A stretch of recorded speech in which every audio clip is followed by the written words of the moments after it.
Mag-asawang OFW, iligal na nagnenegosyo sa Saudi sa takot mahuli lumikas ng UAE. Doon ipinagpatuloy ang iligal na pagnenegosyo. Dating intelligence officer ng Armed Forces of the Philippines, ngayon private security sa Qatar at tumutulong sa mga kababayang biktima ng pang-aabuso. Nangarap maging teacher, samot-saring problema at pagsubok ang pinagdaanan. Ang kanilang kwento ang bumubuo sa ikatlong batch ng ating Huwarang OFW 2017.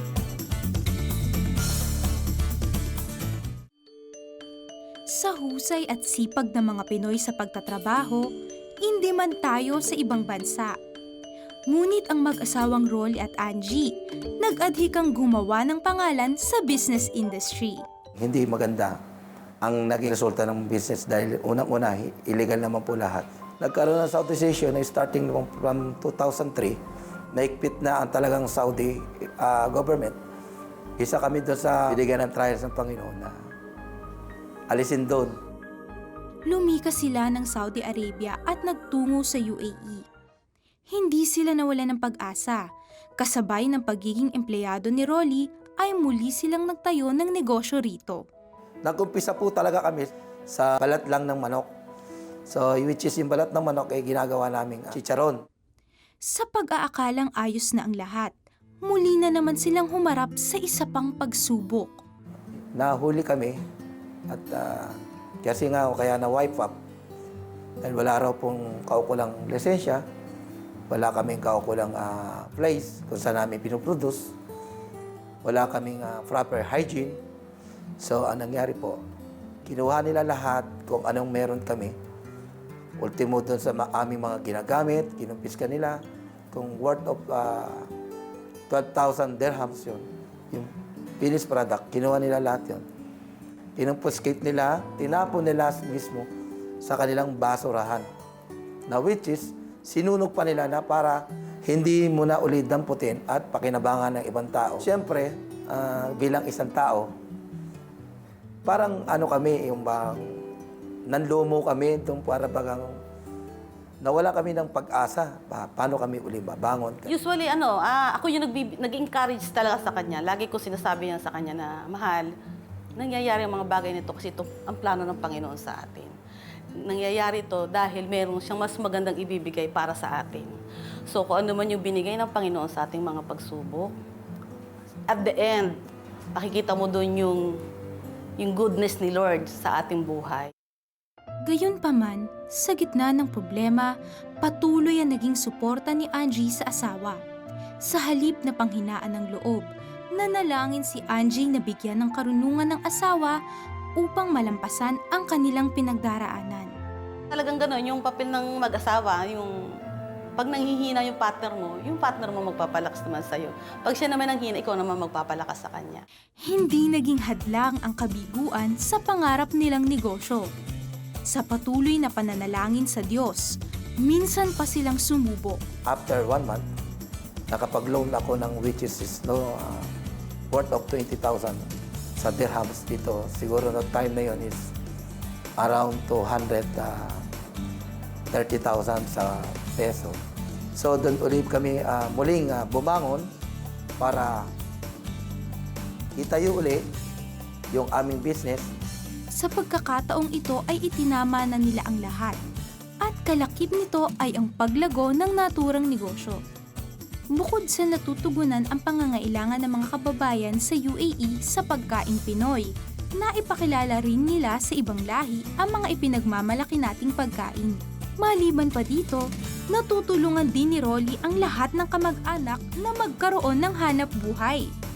Halos lahat ng kanyang trabahador ay pinitisyon niya mula sa Pilipinas. Umpisa kami, nung business namin sa 20,000 is tatlo pa lang kaming tumatakbo noon na para kumilos.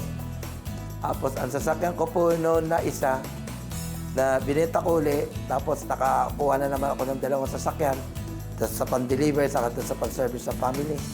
Hanggang sa ngayon po, purihin ng Panginoon, meron na po kaming 12 person para gumalaw doon sa factory. May tinatawag po kasi ng law of the land na which is talagang nasunod na po ang lahat. Saan mang bansa sila mapadpad, natutunan nilang pagpapalain ang kanilang mga kamay kung isusuko nila ang lahat ng bagay sa Panginoong Hesus. Sabi ko nga, kahit ano mangyari, hindi ako lalayo sa iyo, Panginoon. Kasi alam ko na siya yung source lahat ng buhay namin, yung kung saan kami kumukuha ng kinakain namin. Sa Kanya nang galing lahat yun. Kundi po dahil sa tulong ni Lord Jesus Christ, nating po lahat tong business na to. Ang lahat ng bagay na meron tayo, ito po'y pinagkatiwala lang niya sa atin. Talaga naman, Kata, you can see the unity and the role of husband and wife, in one. And I love the way Angie will encourage Rolly na kung God allowed that, meron siyang mas magandang plano. Tama That was a statement of faith. That's right. Partners talaga sila sa buhay, doon sa pagdurusa, sa mga testings, pero partners din sila sa blessings. Amen. At mainam yun talaga that they fulfill their roles, lalo na si Angie as a wife, Ganyan po tayo dapat mga misis, imbis na ipuput down natin si Mister, ay dapat iaangat natin, i-encourage natin. Naalala ko tuloy yung posting ni Christine Kairos kung paano dapat sa kanyang FB page, kung paano kailangang i-bless si Mister imbis na i-put down o inag ng inag, hindi ba? Tsaka ang Panginoong Diyos po, gusto talaga niya tayong i-bless. Kaya lamang, hindi kailanman nalulugod ang Panginoon sa ating mga maling gawain. Hindi iyon pagpapalain. Katulad ng napanood nating kwento ng mag-asawang Rolly at Angie. Naging nang ituwid nila ang kanilang buhay, doon na bumuhos ang pagpapala. Amen. If there was one thing Rolly was blessed with during all those difficult times, it was his wife, Angie, who continuously prayed for wisdom and guidance as she went along with whatever decision her husband made. Talagang sinuportahan niya. She also continuously encouraged him not to lose hope. Yan, sabi nga Mrs. daw is the arm around the man. Kailangan talaga tayo ang lifter ng ating mga husband, tayo ang helpmeet.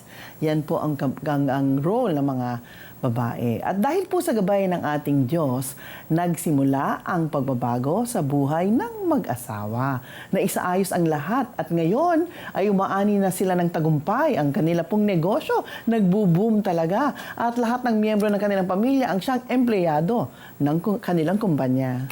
And in whatever circumstances you are in, right this very moment, whatever difficulties you are facing, whatever trials, whatever problems, God is telling you to be strong, be courageous. Do not try to solve your problems your own way. Mahirap talaga yan. But receive strength. Wait upon the Lord and receive His strength, receive His guidance. Better still, surrender that to the Lord right now. Surrender your life to the Lordship of Jesus Christ. Pray this prayer with us. Let it be the prayer of your heart. Heavenly Father, today, right this very moment, I surrender everything to you. My life, my job, my business, my family. Starting this very moment, Lord, I want you to direct my path. You guide my path. Lord, you are the God that will light my path. So, Lord, even now, I confess I can't do it alone. I confess to you I'm a sinner. I have failed over and over again. Lord, ayoko na. I want a new life. Lord, even now, forgive me for doing all those foolishness, for committing all those sins. And I open my heart's door and invite you, Jesus, to come into my life, to be my Lord, to be my Savior, to be the one that will speak life to me every single day. Heavenly Father, thank you for loving me. Jesus, thank you for saving me. You paid for all of my sins on the cross. And Holy Spirit, thank you for your power that I'll need every day to live victoriously. I thank you, O God. In Jesus' name I pray. Amen. Amen. Sumabay ba kayo sa pagdarasal at tinanggap si Jesus bilang iyong Diyos at tagapagligtas? Ibahagi nyo naman sa amin. Please text YES, space the 700 Club Asia at ipadala yan sa aming smart number 0949-888-8001 at Globe 0917-406-5001 at Sun number 0925-300-3000.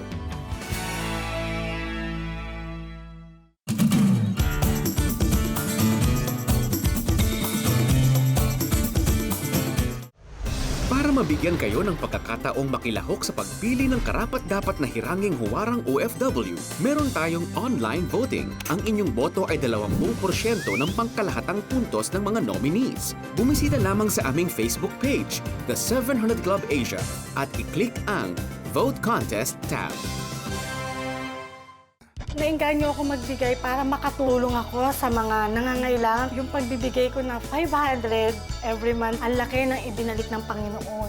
You too can be a partner by giving 500 pesos monthly. Your donation can help feed a calamity-stricken family.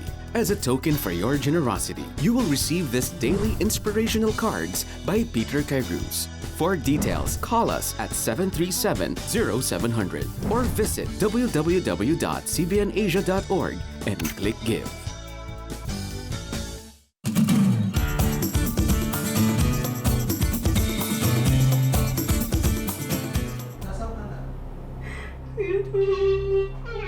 Taong 1986, nang nagsimulang tumulong si Kawi sa mga kababayan niyang naabuso sa bansang Qatar. Naloko, nagahasa ng amo. Kadalas ay mga babaeng hindi makatakas sa kinagsasadlakang trabaho.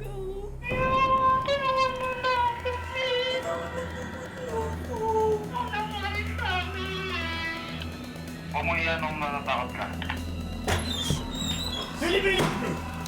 What is this? What are you doing? What is this? I will told you! You will not get your income! You will get your income until you're done working for us, okay? Come on!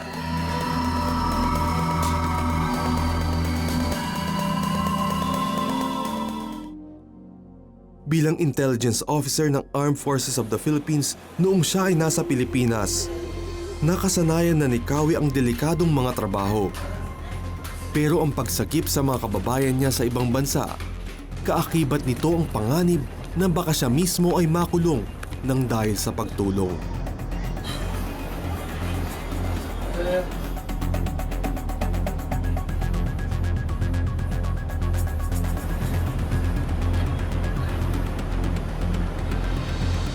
Ano ba nangyari? Sir, tulungan niyo po ako. Yung inag-aasa po ako ng amo ko lalaki. Wala po yung amo ko na babae. Pinapasok niyo po ako sa kwarto ko eh.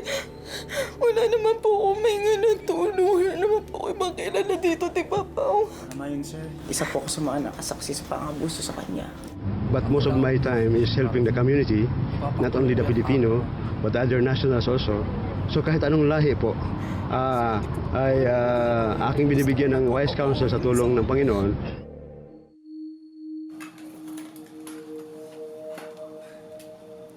Ang lahat ng kanyang ginagawa ay resulta ng kanyang relasyon sa Panginoong Diyos bilang ganti sa kabutihang naranasan niya sa Diyos na nagligtas sa kanyang buhay.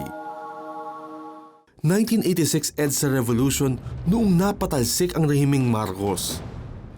Bilang military officer ng AFP, di naging ligtas para kay Kawi ang manatili pa sa Pilipinas. At ang mabigyan ng pagkakataong makapagtrabaho sa ibang bansa ay ginamit ng Diyos upang hindi na mangamba pa sa kanyang seguridad kasama ang kanyang pamilya. Sa kasalukuyan, ginagamit ni Kawi ang kanyang kaalaman sa batas upang makapagbigay ng tamang patnubay sa mga kababayang may kaso o di kaya'y naabuso sa pamamagitan ng pakikipag-ugnayan niya sa Ministry of Labor ng Qatar at ng Philippine Embassy. Mas nabibigyang pansin ang pangangailangan ng ating mga kababayang nasa Qatar. Salamat po sa Panginoon, even sa mga delikado kong lakad, araw at gabi, ay nandoon siya.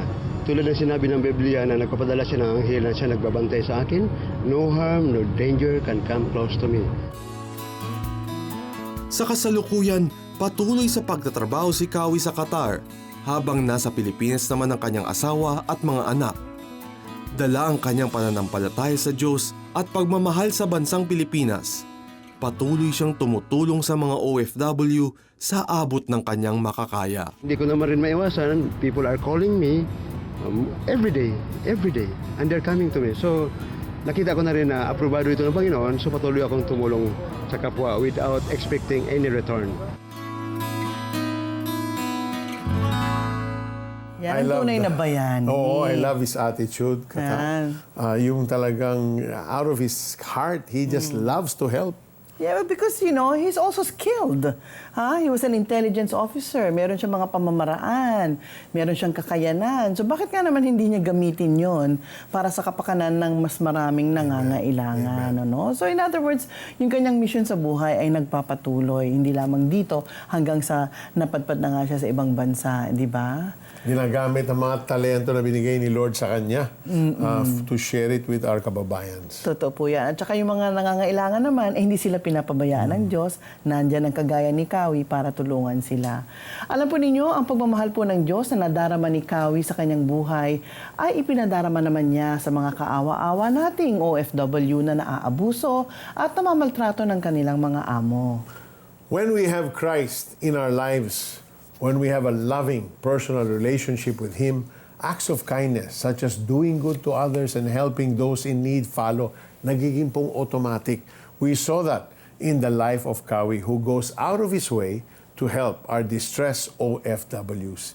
The Bible tells us in Hebrews 13:16, and don't forget to do good and to share with those in need. These are sacrifices that please God. Para po sa ating mga OFW na nahaharap sa samot-saring problema o hamon sa buhay, huwag po kayong mawawala ng pag-asa. Our God is a God of hope. Sa Kanya tayo humugot ng pag-asa. Tayo po ay lalapit sa Kanya at mananalangin para po sa inyo, ating mga minamahal na OFW, maging ang mga kamag-anak po ninyo ay ating pong ipapanalangin. Lahat po tayo lalapit sa ating Panginoong Diyos na magtitiwala tayo na tutugunin niya ang ating dalangin. Manalangin po tayo. Panginoong Diyos, aming Ama, napakarami po mga Pilipino na nahaharap po sa peligro ang kanilang buhay. Nakikipagsapalaran po sila sa ibang bansa dahil sa pagmamahal na rin nila sa kanilang pamilya. Panginoong Diyos, tulungan niyo po sila. Sa panahon ho ng kanilang kalungkutan, kayo po ang yumakap sa kanila, ipadama po ninyo ang inyong pagmamahal sa kanila. Dahil kayo po ay Diyos na mabuti at may magandang plano sa bawat isa sa kanila. Yun nga lang, Panginoong Diyos, ang aming panalangin na sila po ay lumapit sa inyo, na sila po ay magtiwala sa inyo. Ang aming mga OFW, maging ang kanilang mga pamilyang naiwan dito, ay matuto pong lumapit sa inyo at magtiwala sa inyo. Diyos Ama, yung mga nasa peligro po, yung mga nakakulong, naka-death row, yung mga inaabuso ngayon, Panginoon Diyos, magpadala po kayo ng tulong sa kanila. Kagaya po ni Kawi, paramihin niyo po ang kagaya ni Kawi na maaring pong lumapit at tumulong po sa mga aming mga kababayan na namimiligro po ngayon. Pero higit sa lahat, Panginoong Diyos, ipadala po ninyo ang inyong kaligtasan sa pamamagitan po ng inyong bugtong na anak na si Jesus. Iligtas po ninyo sila sa kanilang kasalanan. Iligtas po ninyo sila sa anumang kapahamakan. Maraming pong salamat, Diyos Ama. Ang aming mga mata ay nasa inyo. You are the source of all hope. You are the source of all provisions. Lahat po ng aming pangangailangan ay nasa sa inyo. Seek first the kingdom of God and His righteousness, and all these things will be added unto you. Yan po ang salita ng Panginoong Diyos para sa inyo, mga kababayan namin. Bago po ang lahat, ang Panginoong Diyos po ang inyong lapitan. Marami pong salamat. Sa ngalan ni Jesus, itong aming dalangin.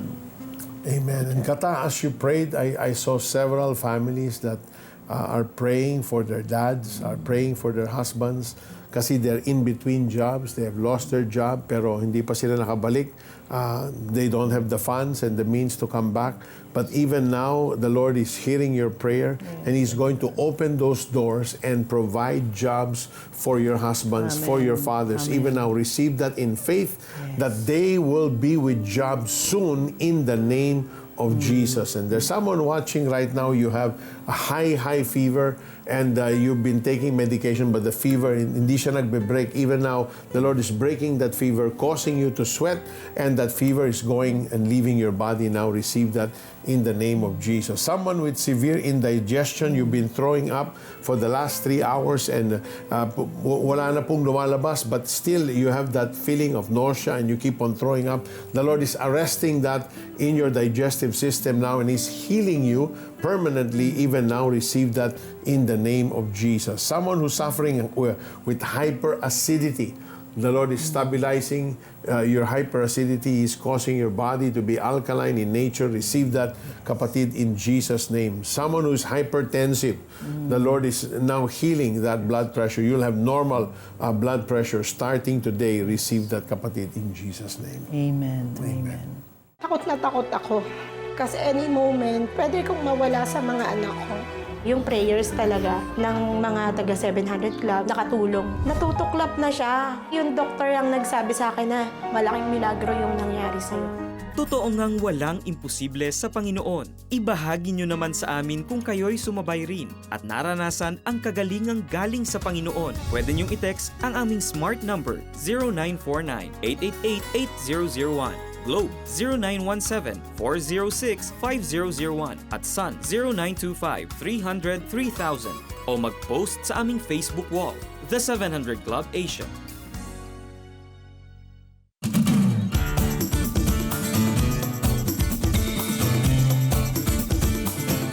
Simula na ang Huwarang OFW 2017. Maaari na kayong magsumite ng inyong mga kwento. Ipadala ang mga entry sa Huwarang OFW 2017 at cbnasia.org. Magbigay ng buod ng inyong patotoo.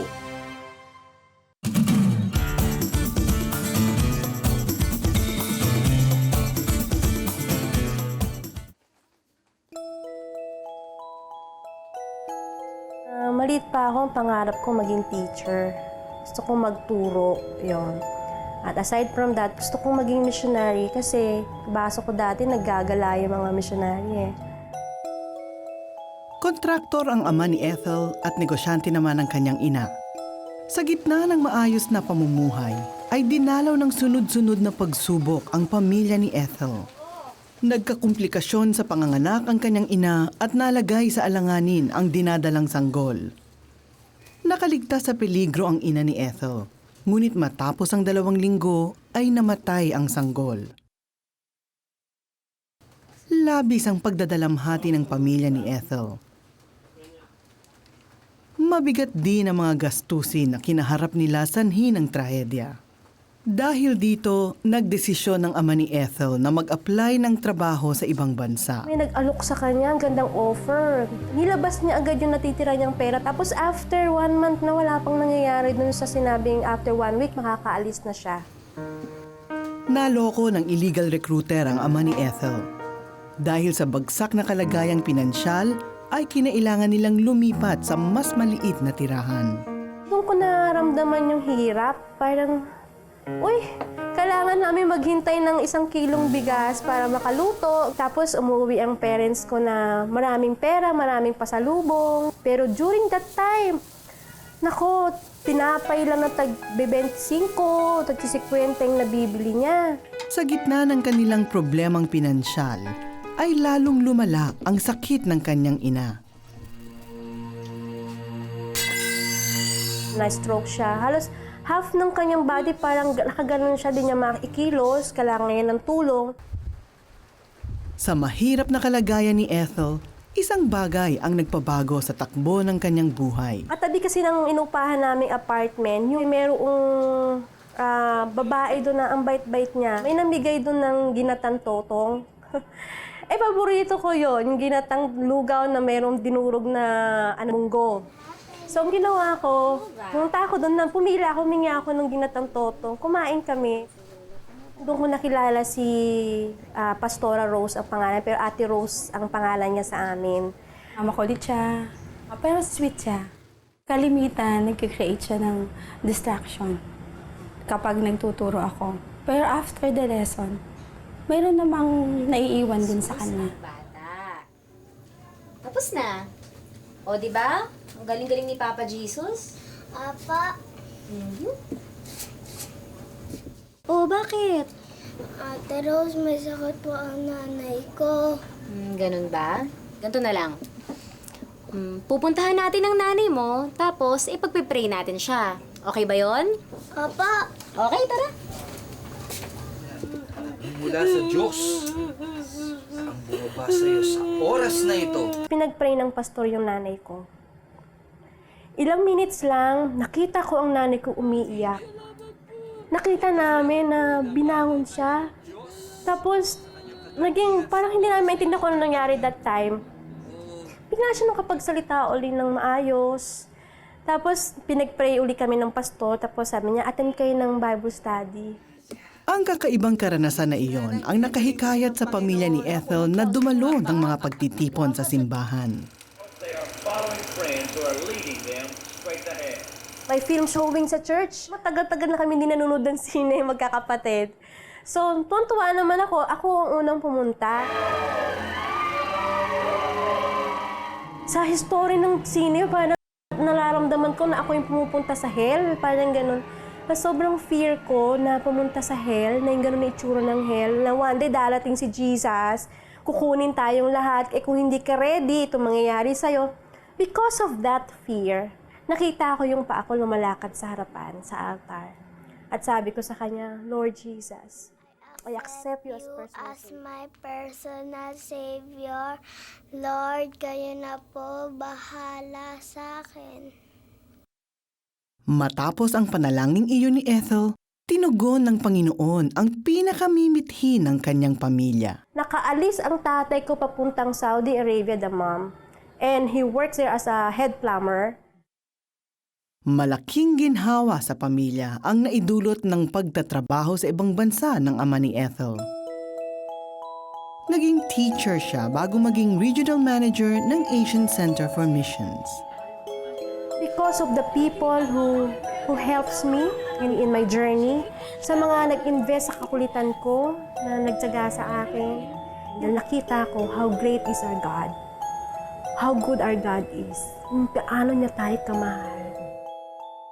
God will really give us the desires of our heart, lalo na if that's your desire like Ethel and you want to go and share the Word of God to other people's groups.